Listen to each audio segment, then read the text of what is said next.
करतायत आणि तुमची जेवढी काही सोय व्यवस्थित पद्धतीने करता येईल तो प्रयत्न आम्ही केलेला आहे। साईच्या दर्शनाची व्यवस्था आम्ही करण्याचा प्रयत्न आम्ही केलेला आहे। त्यामध्ये घाईमुळे थोडंफार इकडं तिकडं झालं असेल, तुमचं स्वागत करताना मी हे सांगेल की तेवढं समजून आपण सर्वांनी घ्यावं, ही विनंती सुद्धा आजच्या निमित्तानं मी आपल्या सगळ्यांना करणार आहे। खरे हे 2 दिवसाचं शिबिर आपण करतो आहोत। शिर्डी ही एक पवित्र भूमी आणि जगामधल्या लाखो भाविकांचे श्रद्धास्थान हे आहे। मी आपल्याला सांगेल की शिर्डीमध्ये आज असं जर म्हटलं तर आज किती किती लोक आले असतील, तर मी सांगतो 50,000पेक्षा कमी नाही। आणि गुरुवार उद्या आहे, 1 लाखापेक्षा कमी नाही। शनिवार रविवार 1 लाखापेक्षा कमी नाही। काल आम्ही प्रसादालयामध्ये जेवण सगळ्यांनी घेतलं, तुम्ही पाहिलं असेल तिथं रोज 50,000 लोकांचा प्रसाद जेवण म्हणून रोज दिला जातो, ही वस्तुस्थिती आपण पाहत आहोत।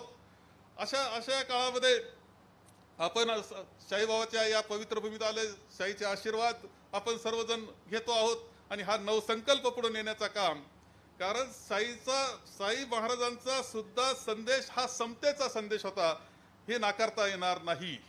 समतेचा संदेश देणार अशा प्रकारचं आपलं जे देवत्व त्यांचं आहे, हे सुद्धा आपल्या सगळ्यांकरता महत्त्वाचं आहे असं मी मानतो। आपण अहमदनगर जिल्ह्यामध्ये आहोत।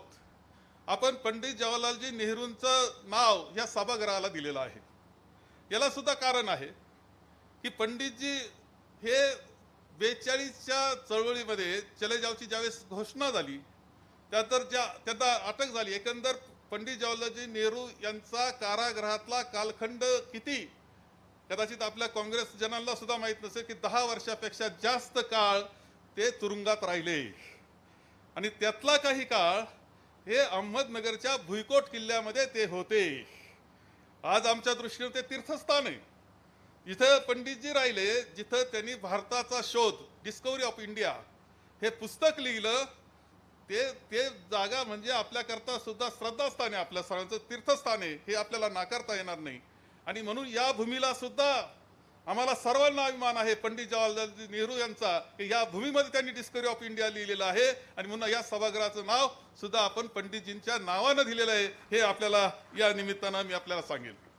खरं म्हणजे अहमदनगर जिल्हा हा स्वातंत्र्य सैनिकांचा जिल्हा आहे। तुम्हाला सांगतो खूप मोठ्या संख्येनं स्वातंत्र्य सैनिक हे ह्या जिल्ह्यामध्ये आहेत। म्हणजे आता त्यातली गेले जवळपास बरीचशी संख्या कमी झाली, कोणी क्वचित असेल तर मला माहीत नाही, परंतु चळवळीमध्ये सातत्यानं हा जिल्हा काँग्रेसच्या चळवळीवर राहिला, स्वातंत्र्याच्या चळवळीबरोबर राहिला आणि स्वातंत्र्यानंतर सुद्धा पंडितजीच्या नेतृत्वाखाली देशाची प्रगती चालली होती।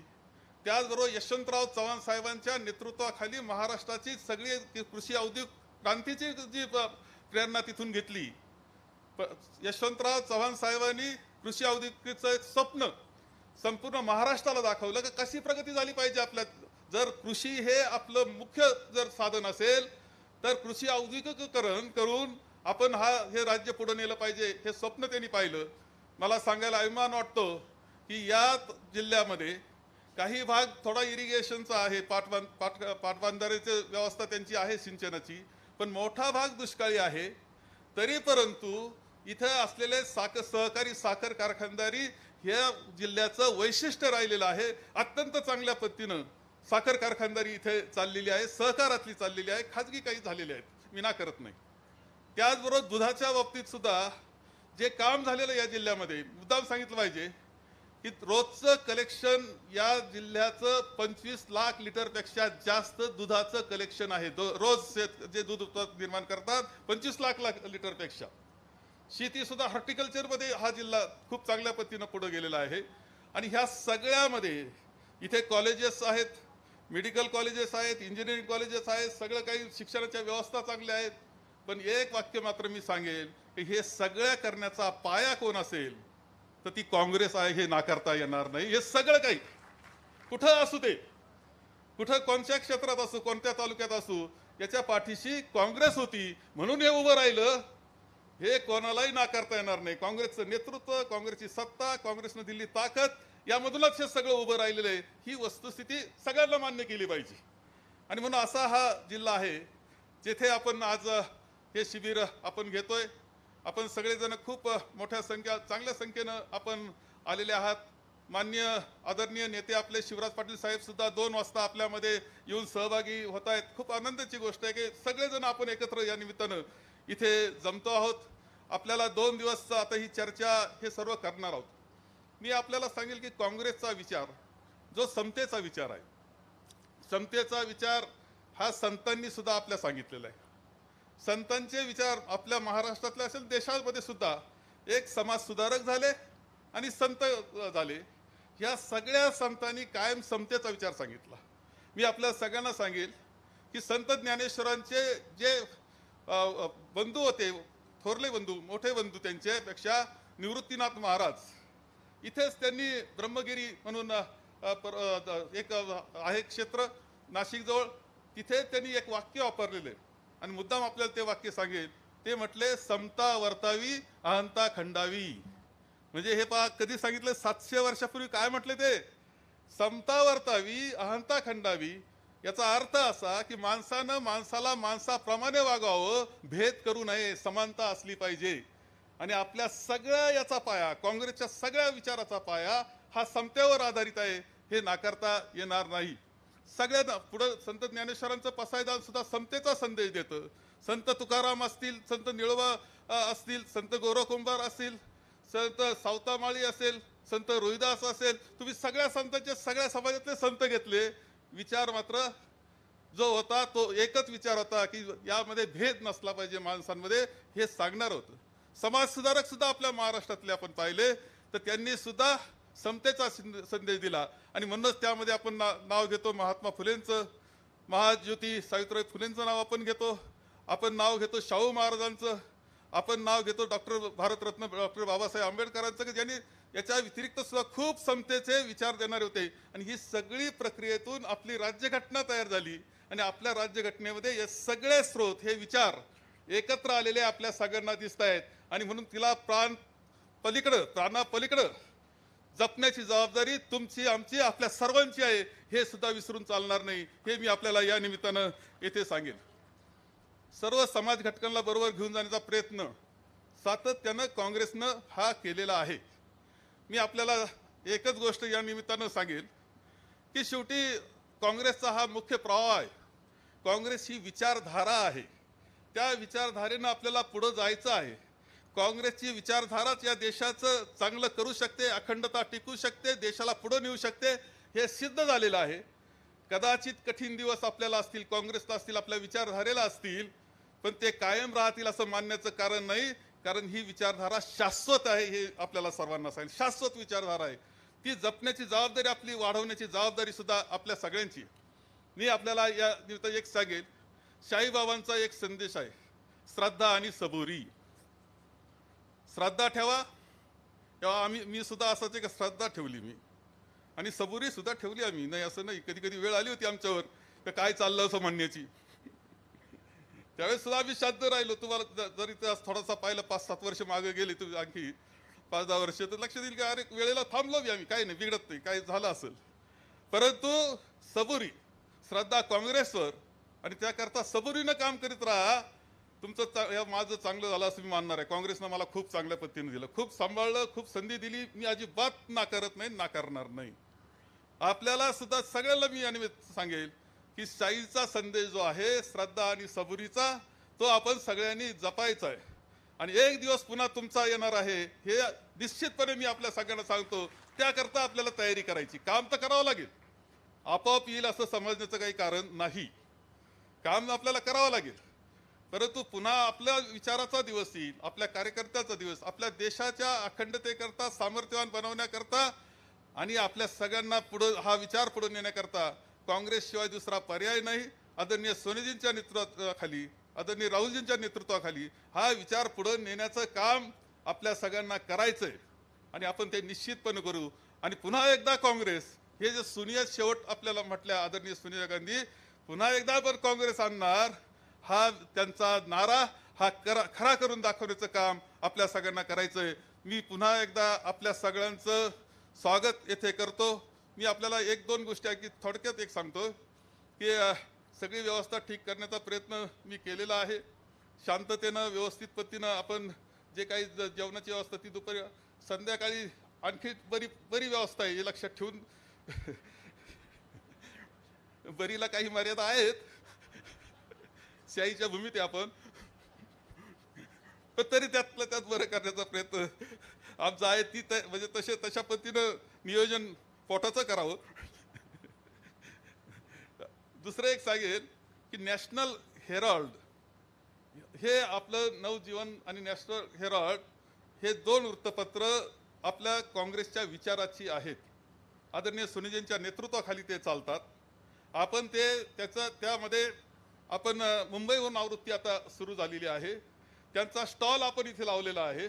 मी आपल्याला सांगेल सगळ्यांना की आपण काही सगळ्यांनी 2000ची वर्गणीदार आपल्याला व्हायचे, काही झालेले आहेत मला माहिती नाही, आपली काही मंडळी झालेली, पण 2000चं वर्गणीदार येता येता तिथं पावती फाडून 2000चे वर्गणीदार आपण सगळ्यांनी व्हावं ही विनंती सुद्धा मी आपल्या सगळ्यांच्या वतीनं करील. तुम्ही म्हणले आता तुम्ही का ते करून दिलं नाही, तर तेवढं तुम्ही करायचं, एवढं ठरलेलं आहे.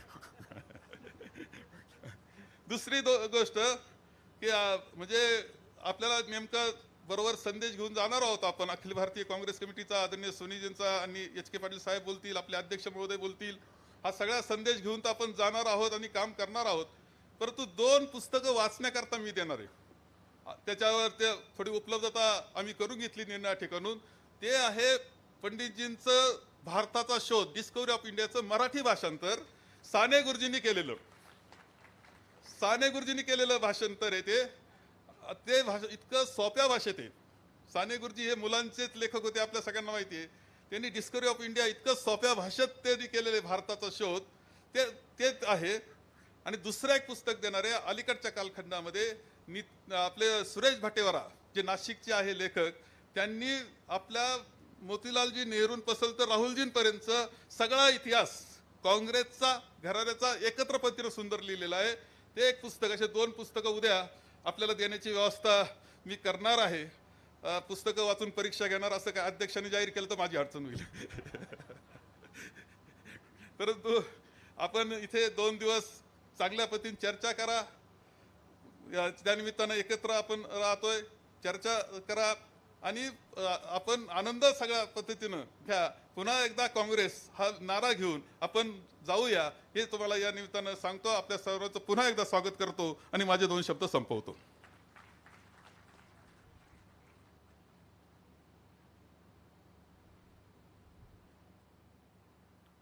महाराष्ट्र प्रदेश काँग्रेस कमिटीचे अतिशय तडफदार शेतकऱ्यांचे नेते आणि प्रदेश काँग्रेसच्या अध्यक्षपदाची सूत्र हाती घेतल्यानंतर गेल्या 2 वर्षामध्ये ज्यांनी महाराष्ट्रामध्ये एक झंझावात तयार केला ते प्रदेश काँग्रेसचे अध्यक्ष माननीय नानाभाऊ पटोले यांना मी विनंती करतो की या 2 दिवसाच्या कार्यशाळेमधील आलेल्या सर्व प्रतिनिधींना आपण संबोधित करावं.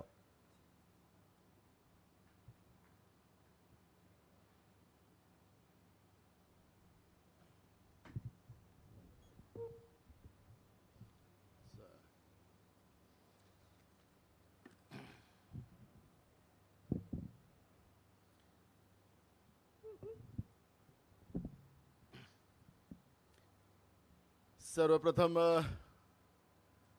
आपण ज्या संत भूमीमध्ये आहोत त्या साईच्या चरणी आपल्या सगळ्यांच्या वतीनं मी सर्वप्रथम कोटी कोटी वंदन करतो. आणि आज आपलं 2 दिवसाचं महाराष्ट्र प्रदेश काँग्रेसच्या वतीनं राज्यातील सगळ्या प्रमुख नेते मंडळीसोबत आपल्या नेत्या सोनियाजी गांधी यांनी जे उदयपूरमध्ये आपल्या देशातील सगळ्या काँग्रेस जनांना जो संदेश दिला, आदेश दिलेत, त्याचं काटेकोर पालन कसं करायचं त्याचं एक नियोजन करण्यासाठी आपण एकत्रित या ठिकाणी आलेलो आहोत. आणि या निमित्तानं आपल्या सगळ्यांना मार्गदर्शन करण्यासाठी आलेले आपल्या राज्याचे प्रभारी आदरणीय एच के पाटील साहेब, आपल्या विधिमंडळाचे काँग्रेस पक्षाचे नेते आणि या शिबिराचे होस्ट आमचे सगळ्यांचे नेते आदरणीय बाळासाहेब थोरात साहेब, राज्याचे माजी मुख्यमंत्री, माजी प्रदेशाध्यक्ष आणि केंद्रीय माजी मंत्री आदरणीय सुशीलकुमार शिंदे साहेब, त्याचप्रमाणे राज्याचे माजी प्रदेशाध्यक्ष आणि राज्याचे मंत्री आमचे नेते अशोक चव्हाण साहेब, त्याचप्रमाणे आपल्या राज्याचे माजी मुख्यमंत्री आणि काँग्रेसचे ज्येष्ठ नेते पृथ्वीराज चव्हाण साहेब, माजी प्रदेशाध्यक्ष माणिकराव ठाकरे साहेब, आदरणीय आपले वरिष्ठ काँग्रेस नेते आदरणीय माजी मंत्री केंद्रीय मंत्री विलास मुत्तेमवार साहेब, आपल्या मंत्रिमंडळातले सगळे मंत्रीगण, प्रदेश AICCचे सन्माननीय सचिव, आमचे प्रदेशचे कार्याध्यक्ष, आदरणीय प्रदेशचे उपाध्यक्ष, जिल्हा अध्यक्ष, सगळे काँग्रेसचे या ठिकाणी उपस्थित झालेले सगळे पदाधिकारी. खरं तर मी सुरुवातीला सांगितलं की उदयपूरमध्ये जे 3 दिवसाचं जे अधिवेशन काँग्रेस पक्षाचं झालं, ज्याच्यामध्ये वर्किंग कमिटीने जो शेवट निर्णय घेतला त्याची अंमलबजावणी आपल्या राज्यामध्ये काटेकोरपणे करण्याच्यासाठी हे 2 दिवसाचं शिबिर आपण या ठिकाणी ठेवलेलं आहे. आणि त्यामध्ये खरं तर महत्त्वाचा उद्देश या ठिकाणी एवढाच आहे की जेव्हा जेव्हा हिमालय संकटात येतो तेव्हा तेव्हा सह्याद्री त्याच्या मदतीला धावून जातं. आणि म्हणून आपण या सह्याद्रीच्या खोऱ्यामध्ये बाळासाहेबांनी याचा उल्लेख बगाशी केला, पण या सह्याद्रीचा खोरा हा आहे आणि या सह्याद्रीच्या खोऱ्यामध्ये मुद्दामून अधिवेशन आपण हे 2 दिवसाचं ठेवलेलं आहे. कारण की आज देश संकटात आलेला आहे. केंद्रामध्ये असलेलं भारतीय जनता पार्टीचं जे सरकार आहे हे देशाच्या संविधानिक व्यवस्थेला रोज मारक ठरतात आहेत. रोज देश विकण्याचं काम करते आहे. बलिदानाने आणि कष्टाने आणि मेहनतीने आणि त्यागाने काँग्रेस पक्षाने हा देश उभा केला आणि हा देश आज भारतीय जनता पार्टीचं केंद्रातलं सरकार देश विकते आहे. आणि म्हणून हिमालय धोक्यात आलेला आहे, संकटात आलेला आहे. आणि म्हणून सह्याद्रीच्या या खोऱ्यामध्ये हे अधिवेशन आपण 2 दिवसाचं केलेलं आहे. आणि ज्या दिवशी सह्याद्री जागा झाला आणि हिमालयाच्या मदतीला धावला तर देशाच्या सार्वभौमत्वावर कोणीही पण कुऱ्हाड मारू शकत नाही, त्याला नाहीसं करू शकत नाही. आणि म्हणून या ठिकाणी हे 2 दिवसाचं अधिवेशन बाळासाहेब आम्ही तुम्हाला न विचारता जाहीर केलं. हा त्याच्या मागचा आमचा उद्देश होता. आणि म्हणून हे सक्सेसफुल अधिवेशन, सफलतापूर्वक हे अधिवेशन या ठिकाणी आपल्याला करायचं आहे. आपण जवळपास 6 या ठिकाणी आपल्या कमिट्या तयार केलेल्या आहेत. आता हा प्रोग्राम झाल्यानंतर आपल्याला आपल्या कोणत्या कोणत्या कमिट्या, त्या कमिट्यांचं नाव आपल्याला मिळालेच असतील. एक आहे आपलं पॉलिटिकल ग्रुप, दुसरं आहे आपलं संघटन ग्रुप, तिसरं आहे आपला आर्थिक ग्रुप, चौथा आहे आपलं शेतकरी सहकारवाला ग्रुप आणि 5वं आपलं आहे सोशल जस्टिस म्हणजे सामाजिक न्याय ग्रुप आणि 6वं आहे यूथ आणि वुमन. असे हे 6 ग्रुप आपले या ठिकाणी आपण केलेले आहेत. ज्याप्रमाणे उदयपूरमध्ये आपल्या नेत्या सोनियाजी गांधी आणि राहुल गांधीजींनी आपल्या सगळ्यांचं मत, देशभरातल्या आपल्या सगळ्या काँग्रेसच्या प्रमुखांचं मत जाणून वर्किंग कमिटीमध्ये तो विषय आणून त्याला पारित करून आपल्याला त्या माध्यमातून आदेश दिलेला आहे. त्याचप्रमाणे याच्यामध्ये त्याची अंमलबजावणी करायला आपण तर निश्चितपणे 100% आपल्याला ती अंमलबजावणी करायचीच आहे. पण राज्यातले काही विविध प्रश्न असतात. जसं आपण आता देशव्यापी कृषी विषयावर आपण चर्चा केल्या असतील, पॉलिटिकल व्यवस्थेवर केल्या असतील, आपल्या सोशल जस्टिसवर चर्चा केल्या असतील, यूथ वुमेनबद्दल केल्या असतील, या जेवढ्या याच्यावर आपण चर्चा त्या ठिकाणी केलेल्या आहेत त्याचं सगळ्यांना सगळे डिटेल्स आपल्याला दिलेले आहेत. पण राज्यामध्ये आपल्याला विविध आपल्या आपल्या जिल्ह्यात त्या पद्धतीचं राज्य सरकारने पुन्हा अजून त्याच्यामध्ये काय करावं, काय योजना असाव्यात, या पद्धतीच्याही चर्चा आपल्याला या ठिकाणी करता येणार आहे. आणि मग ही सगळी चर्चा आपल्या माध्यमातून आज संध्याकाळपर्यंत पुढे येईल आणि त्याच्यावर संध्याकाळी कोरमध्ये बसून त्याच्यावरची चर्चा करून उद्या आपल्याला त्या पद्धतीचं नेमकं धोरण आपल्याला राज्याच्या दृष्टिकोनातूनही जाहीर करायचं आहे. आणि म्हणून याला विषयाच्या मर्यादा आहेत. माझं आपल्याला एवढंच विनंती आहे की ह्या कमिट्यांमध्ये विषयाच्या मर्यादा आपल्याला राहणार आहेत. त्याच्यामुळे आपल्या काही आपसातले काही असतात कुठं क्लासेस आपल्या जिल्ह्यात या सगळ्या विषयाची चर्चा या ठिकाणी होणार नाही आहे. याची खबरदारी आपल्याला घ्यायची आहे. आणि त्याच्यामध्ये कमिट्यांच्या ज्या मर्यादा ठरवल्या त्याच्याच विषयावरच्या आपल्याला चर्चा करायच्या आहेत. बरोबर? कोणाला काही प्रॉब्लेम इथं नाही. काय असेल तर प्रभारी इथं आहेत, आम्ही आहोत इथं, आपल्याला नंतर मग आरामात खूप साऱ्या चर्चा करता येणार. पण याच्यामध्ये आपल्याला सगळ्या मर्यादा राहणार आहेत. त्या मर्यादेमध्ये राहूनच या कमिट्यामधल्या चर्चा होणार आहेत. आम्ही पण तुमच्या या कमिटीमध्ये तास बसणार आहोत. म्हणजे तुमचं कामकाज कसं चाललं आहे, कारण की आम्ही ते बघणार आहोत की उदयपूरच्या सिस्टीममध्ये प्रभारी साहेब स्वतः येणार आहेत त्याच्यात. त्यामुळे या सगळ्या याच्यामध्ये आपण त्या पद्धतीनं कामकाज करू. आणि मी मगाशी सांगितल्याप्रमाणे आज हिमालय संकटात आलेलं आहे आणि सह्याद्रीला मदतीला जायचं आहे. आणि म्हणून इथून ताकदीनं एक मोठा संदेश आपल्याला राज्यात आणि देशात द्यायचा आहे. एवढंच सांगतो. आणि विशेष करून मी बाळासाहेब थोरातांचं मनापासून त्यांचं धन्यवाद करतो की थोड्या काळामध्ये जे पक्षाने आदेश दिले, जे AICCने आपल्याला प्रोग्राम दिला आणि शिर्डीमध्ये हा कार्यक्रम घ्यायचा असा निर्णय आम्ही केला आणि त्याची अंमलबजावणी काटेकोरपणे बाळासाहेब थोरात साहेबांनी केली आणि त्यांच्या चमूने केली. त्यांचं प्रदेश अध्यक्ष म्हणून मी मनापासून धन्यवाद करतो आणि माझे 2 शब्द पूर्ण करतो. धन्यवाद.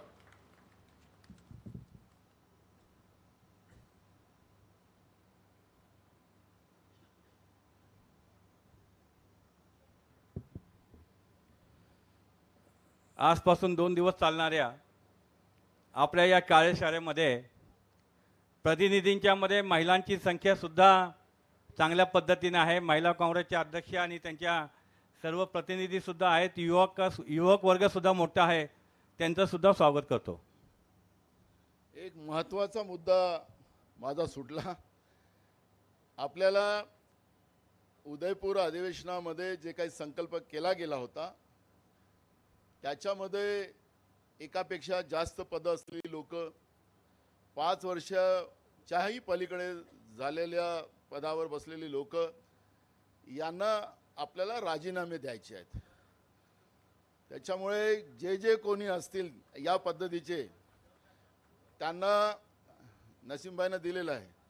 ज्यांच्याजवळ ही सगळी मी नाव सांगितलं तुम्हाला की पक्षाचे पद एकापेक्षा जास्त आणि पदावर असताना 5 वर्षाच्या पलीकडे आपण आपलं संपलेलं कालावधी असेल त्या सगळ्यांनी आपले राजीनामे इथं सादर करावे असा आदेश आपल्या नेत्या सोनियाजी गांधीने दिलेला आहे. त्याची अंमलबजावणी आपल्याला इथून सुरुवातीला करायची आहे. धन्यवाद.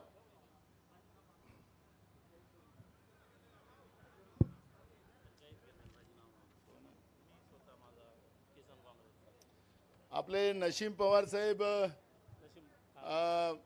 मुंबई प्रचार प्रमुख होते, त्यांनी आपला राजीनामा दिलेला आहे. दुसरं देवानंद पवार हे किसान काँग्रेसचे अध्यक्ष होते विदर्भातले, त्यांनी आपला राजीनामा दिलेला आहे. सगळ्यांचे राजीनामे जाहीर केले जाणार. आपले शरद अहेर यांनी सुद्धा नाशिक शहराचे ते अध्यक्ष होते, ते आज प्रदेशला उपाध्यक्ष आहेत. त्यांनी शहर अध्यक्षपदाचा राजीनामा दिलेला आहे.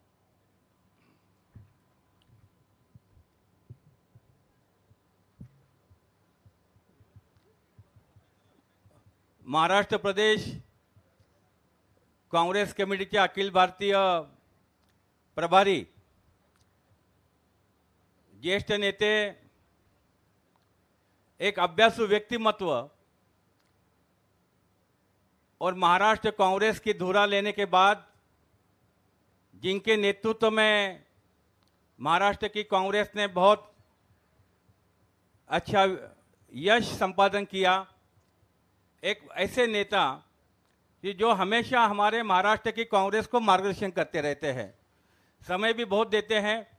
मैं अखिल भारतीय कांग्रेस महासमिति के प्रभारी एच के पाटिल जी को अनुरोध करता हूं कि 2 दिन की कार्यशाला में आप यहां पे हमें संबोधित करें। Shri H K Patil G.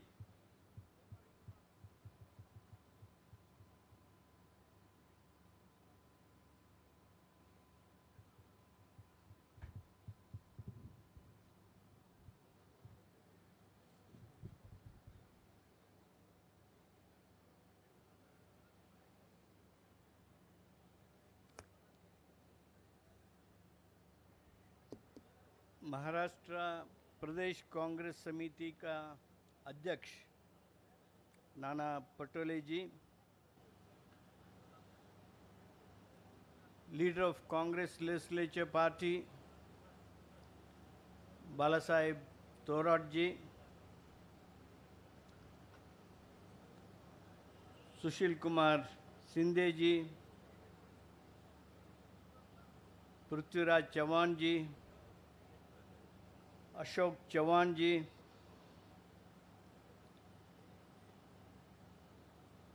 Leader of the legislative councils Congress group, working presidents, honorable ministers, AICC secretaries, former PCC president, president of Youth Congress, Mahila Congress, National Student Union of India, president of Sevadal, office bearers of Maharashtra Pradesh Congress Committee, district Congress presidents, distinguished friends, ladies and gentlemen, I feel this a great privilege to be here at Shirdi, the place blessed by Sai Baba. We are all here at a place chosen for delivering the message to the entire mankind of universal brotherhood, सबका मालिक एक है, that everyone is equal. The world and our country needs blessings of Sai Baba and his message of equality and universal brotherhood, all the more in today's challenging times.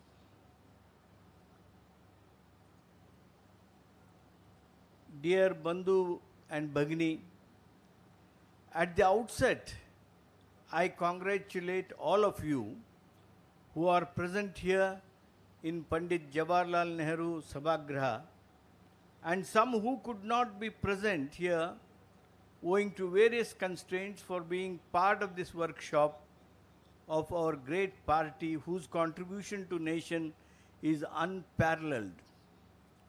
It is a festivity in itself to see the galaxy of leaders in this workshop for implementation of Udaipur Navasankalp Declaration.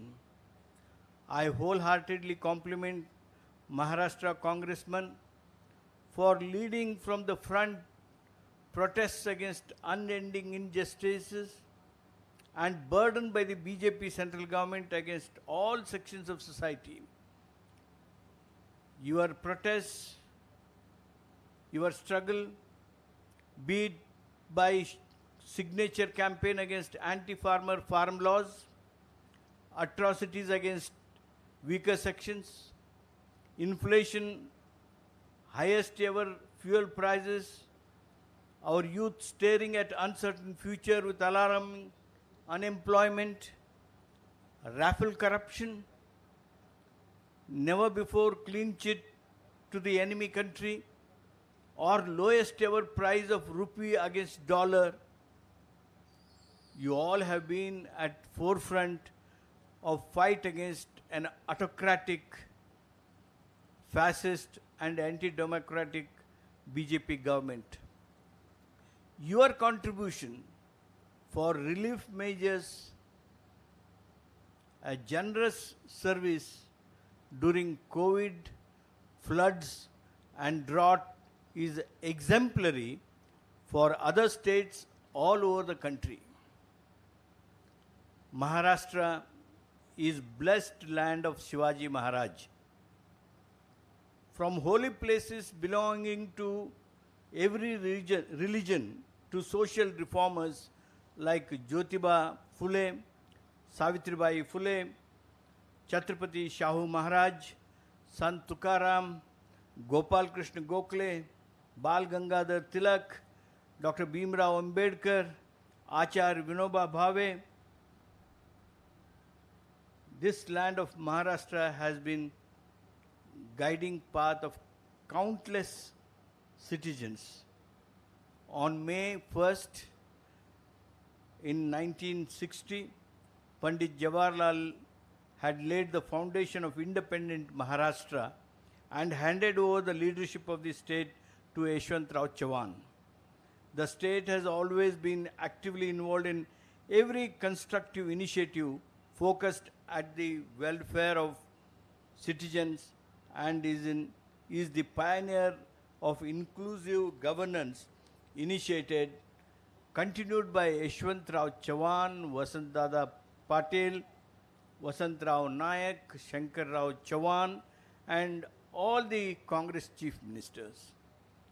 History of our great party starts from Maharashtra, and from the first session of Congress, which was held in Bombay, that grew in a movement to free India from the clutches of British and later built a strong nation post-independence. Journey of India from an exploited, hungry, poor country and a nation lacking in infrastructure to one of the strongest, fastest growing nations happened with undeterred sacrifices, unwavering commitment and robust consistency of our Congress party. Since last 8 years, friends, BJP has only indulged in governance of renaming and defaming, overlooking and completely ignoring progress, development and welfare of people. As a result of their abuse-focused politics, India has slipped drastically in 8 years on every parameters on which our nation was steadily improving during Congress regime in last 75 years. Nation fell on global ranking of democracy index from 27th rank in 2014 to 53rd rank in 2020, a drop of 26 places. Democracy in erosion is leading other areas which are showing steep decline. Our Human Development Index rank fell. Happiness Index fell by 22 places since 2015. We were 117 and our rank now became 139 in 2020. On Hunger Index, we slid from 55 in 2014 to 94 in 2020. We were so good in 2014, making us behind our small neighbors like Sri Lanka, Bhutan, Nepal, even Bangladesh and Pakistan. On varieties of democracy, that is VDEM index, we have lost our status of democracy by migrating to an electoral autocracy which is one of the most dramatic shifts among all countries in the world over past 8 years. Very unfortunate. All these declining indices, indicators and monitors show incompetence, insensitivity and inaptitude of current Union BJP government, which has deviated from people-centric and constitutional values. Inflation is at the highest. Everyone is experiencing this. MSME backbone is broken by demonetization and faulty GST. Businesses are struggling. Startups are laying off jobs. Agrarian system is shaken due to evil-minded policy attempts and high cost of diesel, fertilizer and other inputs. Friends, you all know oxygen shortage and remdesivir non-availability during COVID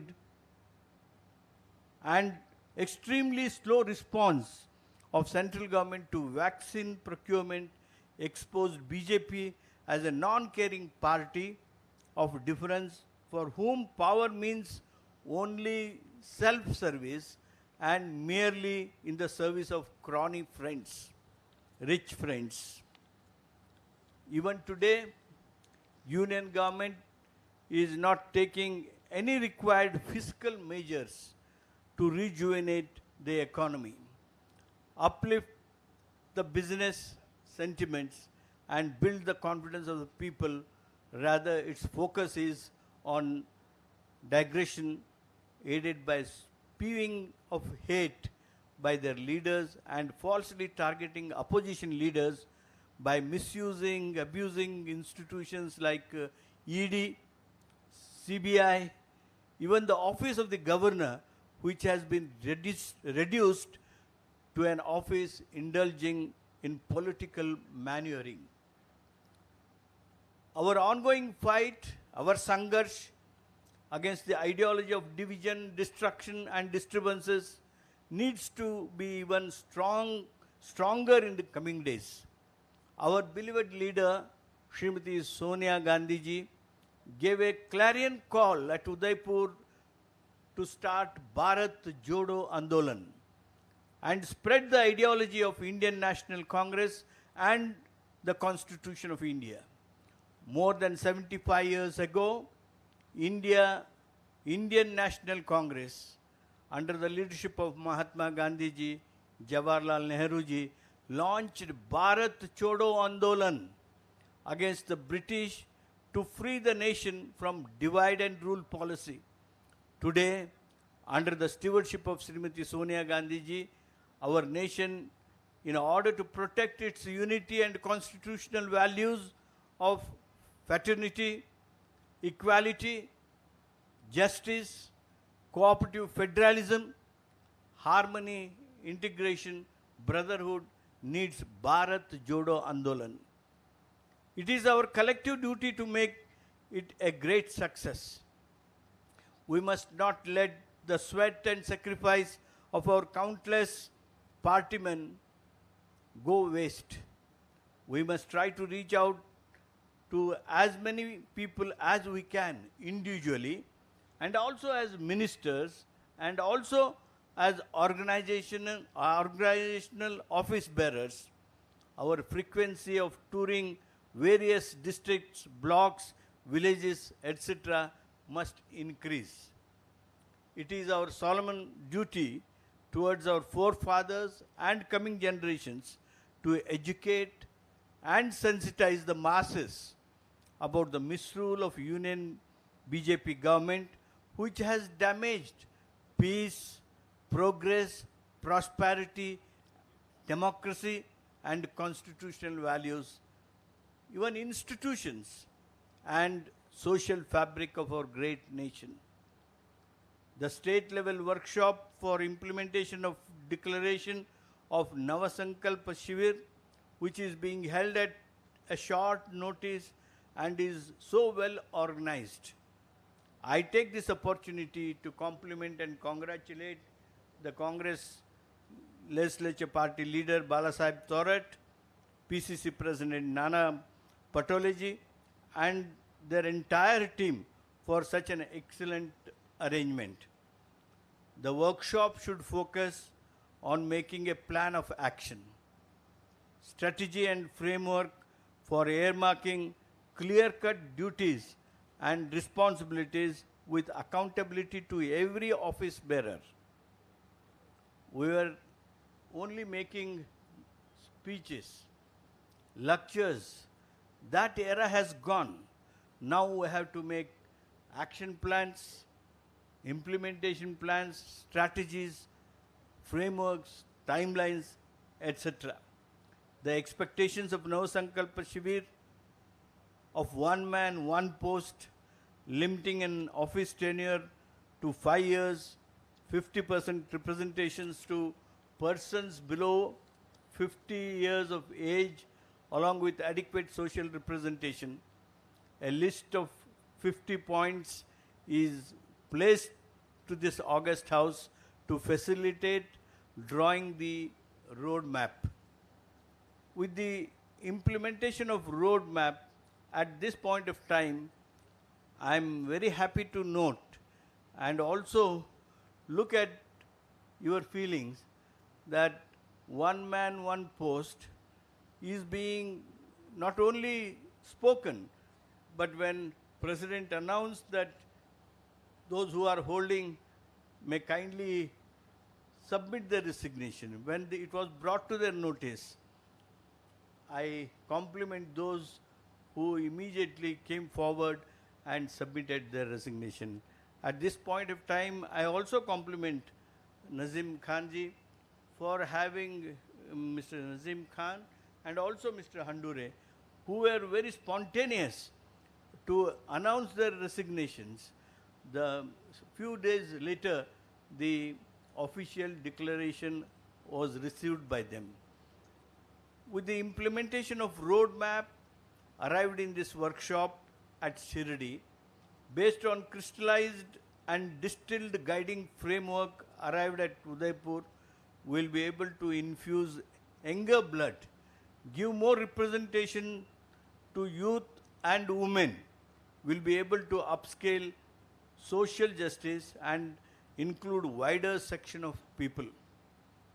Not only we need to strengthen and rejuvenate booth level organizations, but mandal or panchayat committees will need to be set up in coming days.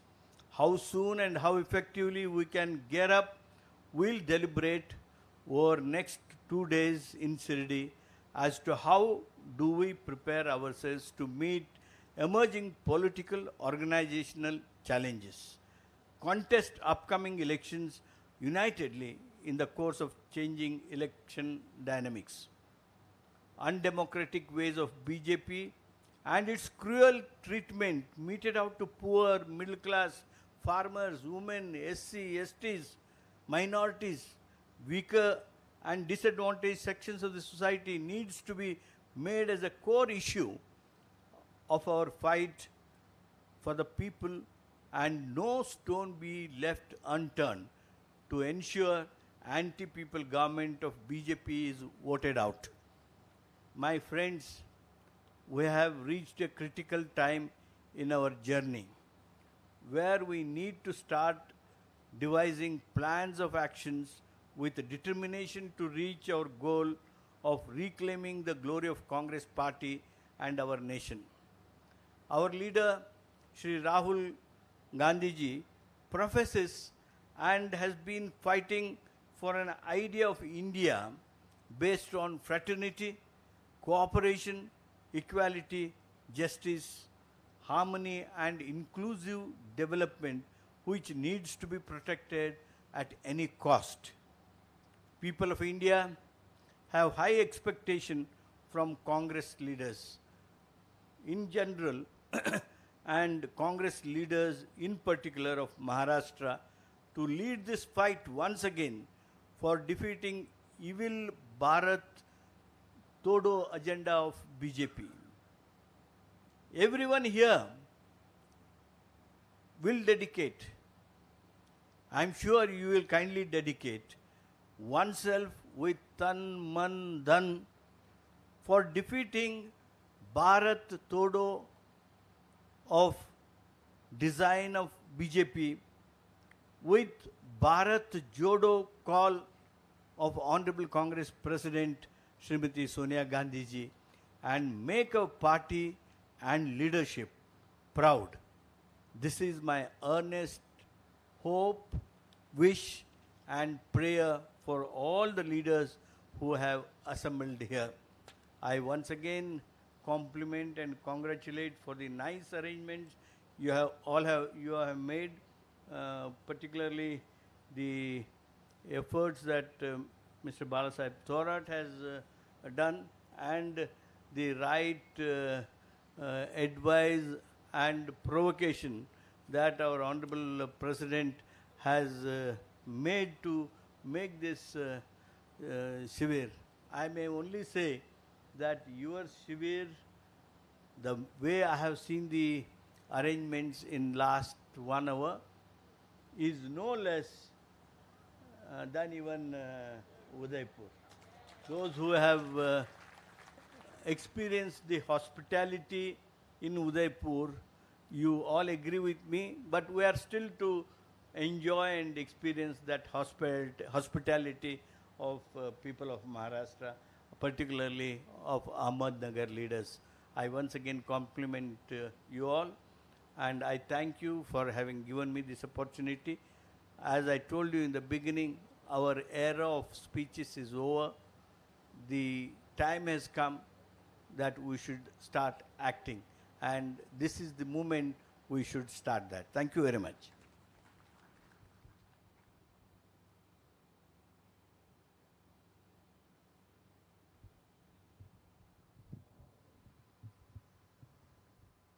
मी महाराष्ट्र प्रदेश काँग्रेस कमिटीचे अध्यक्ष माननीय नानाभाऊ पटोले आणि काँग्रेस विधिमंडळ पक्षाचे नेते आदरणीय बाळासाहेब थोरात साहेबांना विनंती करतो, नानाभाऊ स्टेजवर येते, मी ना विनंती करतो की गेली 32 वर्ष महाराष्ट्र प्रदेश काँग्रेस कमिटीच्या टिळक भवन येथील कार्यालयामध्ये ज्यांनी अधीक्षक म्हणून काम केलं, ज्याला महाराष्ट्राचा काँग्रेस